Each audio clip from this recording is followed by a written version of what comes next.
inflationary prices are going to be imported.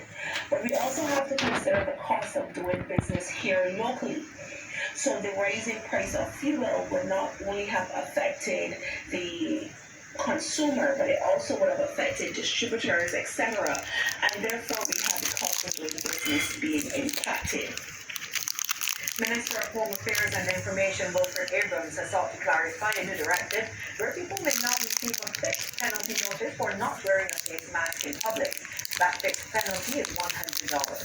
It applies to a public building, public place, or while traveling on a public service vehicle or other public transport, whether as a driver, conductor, or passenger. Mr. Abrams explains prior to the amendment, the offense was one for which a person could be arrested and charged.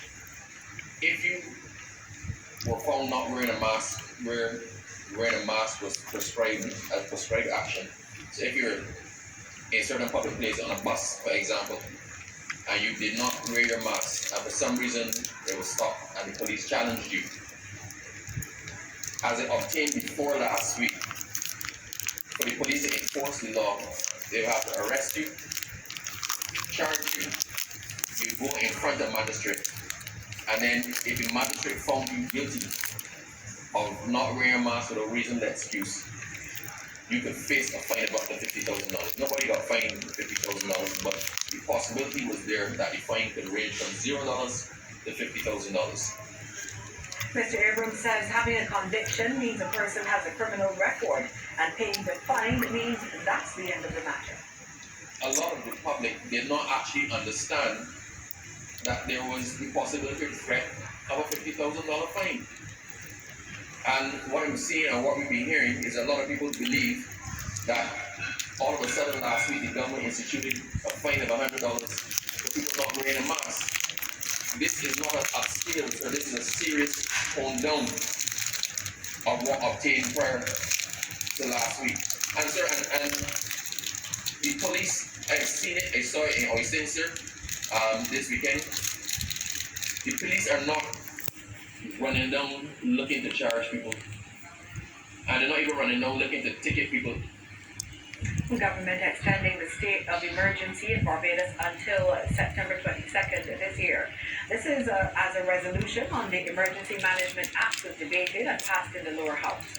Leading off the debate, Health Minister Ian Gooding-Edgell said the move is necessary due to the uncertainty surrounding COVID-19 and the evolving variant. While praising all involved in the fight, the Health Minister again appealed to Barbadians to follow the necessary hygiene measures, wear their masks, and to get vaccinated or take their booster shots. We still have vaccines, and Barbadians are more than capable of going to the various vaccination sites and getting the vaccines and all the boosters as we continue to manage this particular wave of this pandemic. Our home isolation program has worked well, and that complements the isolation facility that we have at the Harrison's Point. We don't have any issues in respect of the discharge certificates. Those matters were put to bed, and we will continue to maintain the home isolation policy and ensure that we manage and work very well with Barbadians. And Barbadians will soon be hearing what's government's position on the administration of second boosters. Mr. Speaker, in respect of a second booster, that matter will soon be engaging the discussion of the country, and we will discuss that at the appropriate time and let persons know, because I know that some persons have been asking whether or not they will have an opportunity for a second booster. But the Ministry of Health and Wellness at the appropriate time will make the appropriate message and communication available to the country, and we will speak to it as we have done.